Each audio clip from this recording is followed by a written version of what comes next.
ముందు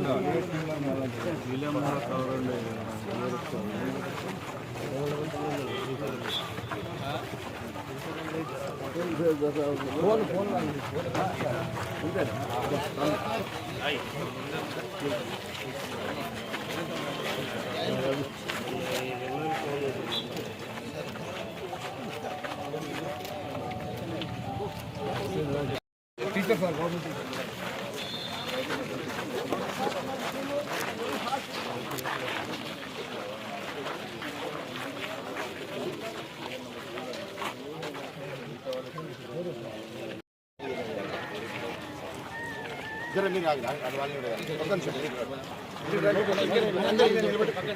అందరూ ప్లీజ్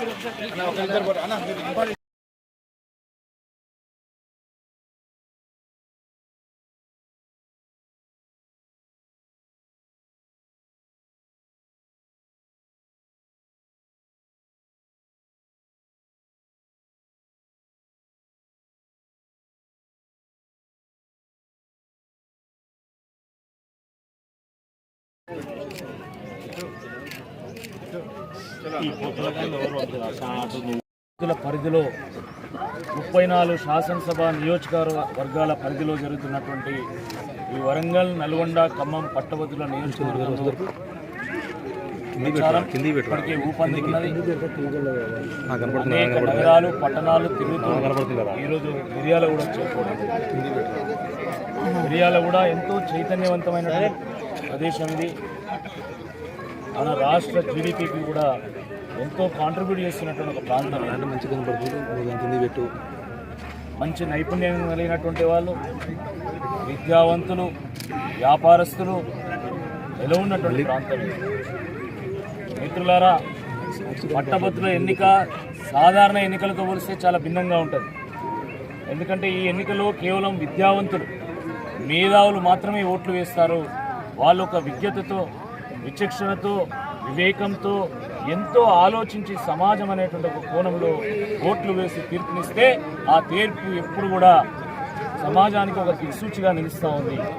ఒక చుక్క రామయ్య గారు కానీ, ఒక ప్రొఫెసర్ నాగేశ్వరరావు కానీ, డాక్టర్ రాజేశ్వరరావు గారు కానీ, ఎల్ఎస్ రాజు కానీ, రామచంద్రరావు గారు కానీ, లేకపోతే దిలీప్ కుమార్ గారు కానీ, లేదా పల్లా రాజేశ్వర రెడ్డి గారు కానీ, వాళ్ళు పార్టీలు వేరు కావచ్చు, ఏ పార్టీకి చెందిన వారైనా మంచి మేధావులను, విద్యావంతులను, విజనరీస్ని, థింకర్స్ని ఏరి కోరి ఎంచుకొని మరి వాళ్ళు మండలి పంపుతూ ఉన్నారు. పట్టభద్రులు మంచి తీర్పునిస్తూ ఉన్నారు. తప్పకుండా ఈసారి కూడా ఆ తీర్పు, ఆ పరంపర కొనసాగుతుందని మేము భావిస్తూ ఉన్నాం. ఎందుకంటే పెద్దల సభకు మేధావులను పంపుతారు తప్ప మోసగాలను పంపరు. పెద్దల సభ పెద్దరికాన్ని కాపాడేటువంటి వాళ్ళని పంపుతారు తప్ప ఆ గౌరవాన్ని తగ్గించేటువంటి వాళ్ళని పంపరు. పెద్దల సభను బూతుల సభగా మార్చే అవకాశం ఉంది కొంతమంది వస్తే. కాబట్టి పెద్దల సభగానే ఉండాలి తప్ప పెద్దల సభ బూతుల సభగా మారకూడదు అని చెప్పి ఈ సందర్భంగా గుర్తు చేస్తున్నాం. మీ అందరికీ తెలుసు ఈ రాష్ట్రంలో ఏ సందర్భంలో కాంగ్రెస్ పార్టీ ప్రభుత్వంలోకి వచ్చింది. కానీ ఒకవేళ ఇప్పుడు కాంగ్రెస్ పార్టీ ఎమ్మెల్సీ అభ్యర్థి ఓడిపోయినా ఆ ప్రభుత్వానికి వచ్చేటువంటి ముప్పు ఏం లేదు. ఆ ప్రభుత్వం 5 ఏళ్ళు కొనసాగుతుంది.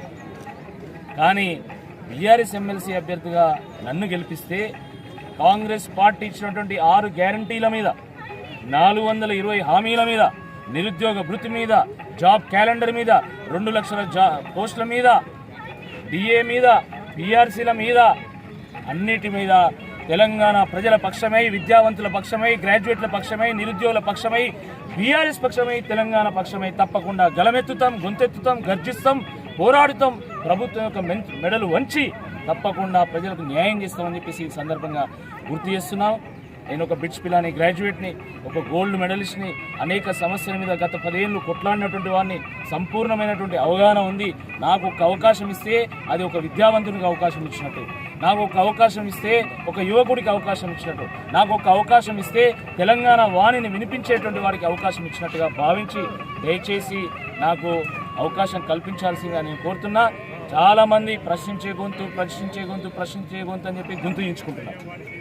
ప్రశ్నించాలి, ప్రశ్నతో పాటు పరిష్కారం చూపాలి, పరిష్కారంతో పాటు ప్రజాసేవలో మునిగి తేలాలి. నేను అటువంటి వాడిని. నా ప్రశ్న ప్రజల కోసం తప్ప పైసల కోసం కాదు. నా పోరాటం ఒక పరిష్కారం కోసం తప్ప పైత్యం కోసం కాదు.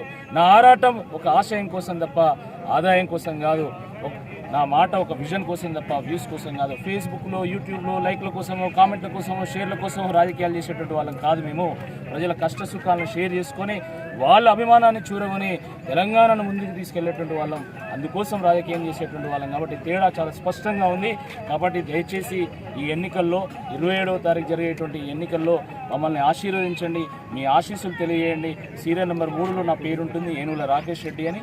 దాని పక్కన బాక్స్లో 1 అనేటువంటి సంఖ్య వేసి మీరు దయచేసి నన్ను ఆశీర్వదించండి. మిర్యాలగూడలో చాలా అభివృద్ధి జరిగింది. ఇంకా అభివృద్ధి జరగాల్సినటువంటి అవసరం ఉంది. నాకు ఒక అవకాశం ఇస్తే తప్పకుండా మిర్యాలగూడ అభివృద్ధిలో నేను సైతం పాల్పంచుకుంటా. ఆ మిగిలిపోయినటువంటి పనుల్లో కొన్ని విధంగా మేము పూర్తి చేస్తాము. తప్పకుండా ఇక్కడ గ్రంథాలయం కానీ, ఇక్కడ ఇంకా ఇతరత్ర నిరుద్యోగులకు సంబంధించినటువంటి అంశాలు కానీ, ఈ గ్రౌండ్లో ఉన్నటువంటి జిమ్కి సంబంధించినటువంటి పరికరాలు కానీ, వీటన్నిటి విషయంలో తప్పకుండా మేము చొరవ తీసుకుంటాం. మిర్యాలగూడ పట్టణాన్ని, నగరాన్ని మరింత ముందుకు తీసుకెళ్లేటువంటి ప్రయత్నం చేస్తామని చెప్పి ఈ సందర్భంగా గుర్తు చేస్తాం.